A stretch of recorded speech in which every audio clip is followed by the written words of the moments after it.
Gafoota keenya biratti hundeeffamni kan keenya kana fakkaata. Hundeeffama keenya har'aarraa qabnee xaba bara 2024 har'aarraa qabnee tireeningii keessan bakka adda addaatti haala adda addaatti itti fufama. Xaba bara 2024tiif qophaa'an isiniin jira.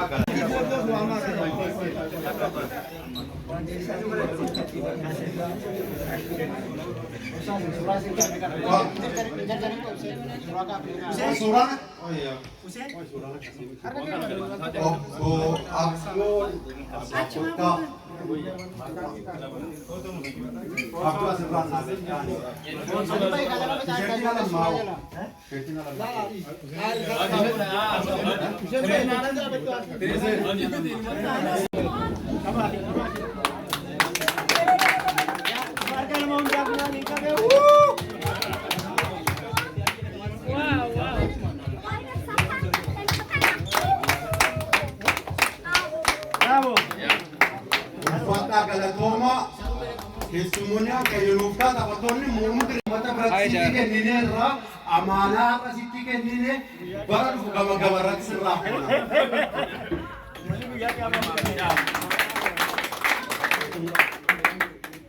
Abdul Afi Abbasi Ali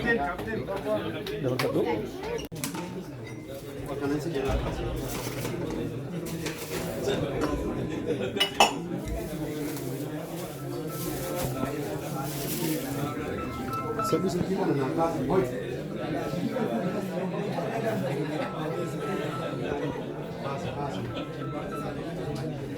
Tableta.